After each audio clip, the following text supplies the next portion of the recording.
My wife turned an office celebration into a public betrayal.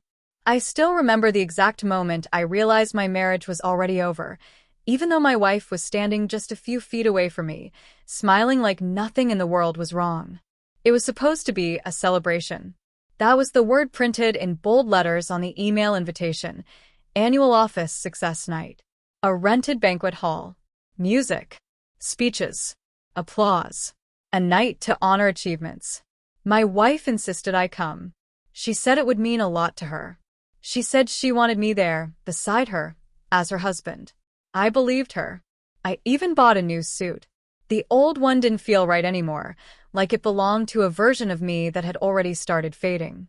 I stood in front of the mirror that evening, tying my tie slowly, carefully, the way you do when you want everything to feel normal.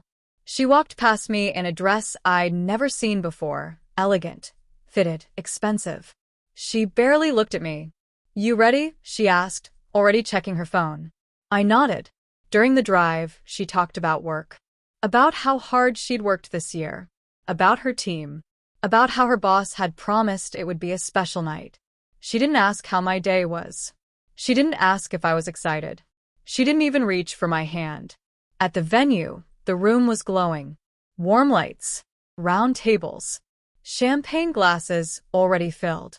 Her coworkers greeted her with loud enthusiasm. They hugged her, complimented her dress, congratulated her like she'd won something big. I stood slightly behind her, smiling politely, waiting for her to introduce me. She didn't. I followed her from group to group like a shadow that no one acknowledged. When someone finally asked, "Oh, and you are?" she laughed lightly and said, "Oh, this is just my husband." As if I were an accessory she forgot to leave at home. Just my husband. I told myself I was overthinking it. I told myself it was just a busy night. I told myself that love didn't always look like movies and speeches and public affection. I told myself a lot of lies. The speeches started after dinner. Awards were announced. Applause echoed across the room. Her name was called twice. She walked onto the stage with confidence, heels clicking, smile wide, eyes shining. She thanked her team. She thanked her boss. She thanked the company. She didn't thank me. That hurt, but it wasn't the betrayal. Not yet. The betrayal came later, disguised as laughter.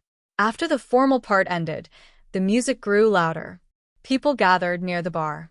Conversations loosened with alcohol. I stood near a table, watching her across the room. She was standing close to her boss, too close. Their shoulders touched. He leaned in to speak into her ear, and she laughed in a way I hadn't heard in a long time. A real laugh. An effortless one. I walked closer. That's when I heard it. Someone from her team joked loudly. "Careful, boss, her husband's right there." Her boss smirked, lifted his glass, and said, "Relax.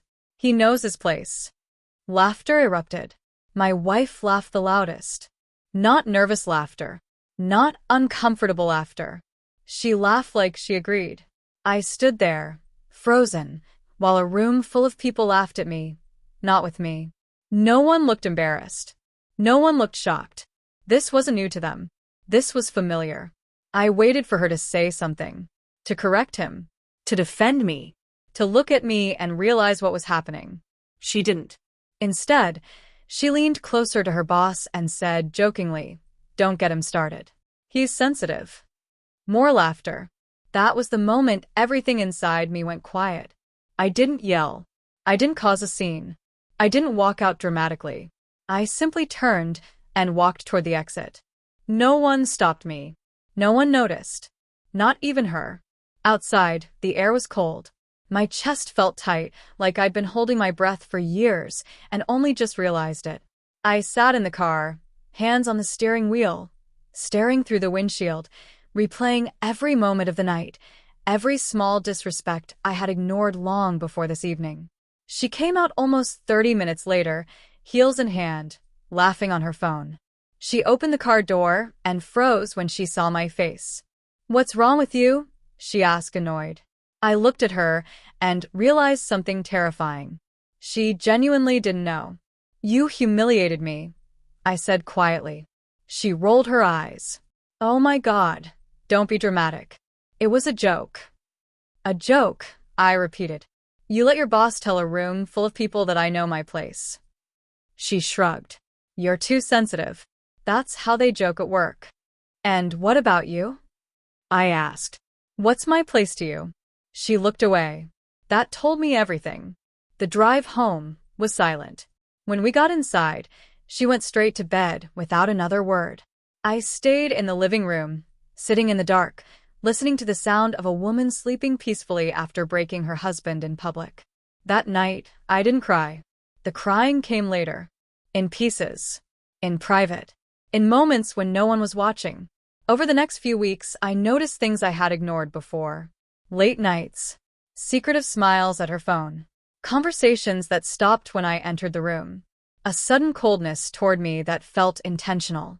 Like she was pushing me away, slowly, so she wouldn't have to feel guilty when I finally fell. I tried to talk to her. She accused me of being insecure, of holding her back, of not being on her level anymore.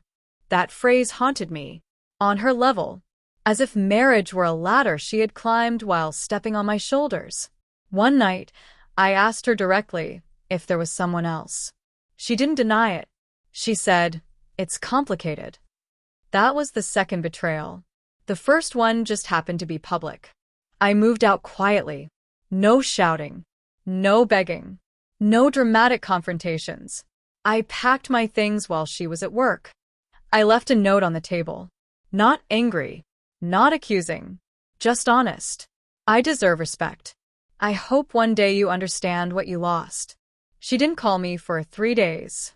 When she finally did, it wasn't to apologize. It was to ask if I'd taken the charger. Months passed. The office celebration became a memory people probably forgot. But I didn't. Because that night taught me something I should have learned long before. Love doesn't betray you in one loud moment. It erodes you quietly over time until one public laugh makes everything clear. I rebuilt my life slowly. New routines. New friendships. Therapy. Long walks where I relearned how to breathe without feeling small. I stopped measuring my worth by how she treated me. Last I heard, her office romance didn't end well. Turns out men who mock other men's marriages don't respect commitment. I don't feel joy about that. Just peace. Sometimes I think about that night. The lights, the laughter, the way she didn't even look back as I walked away. And I'm grateful. Because that celebration didn't just expose her betrayal. It exposed my freedom.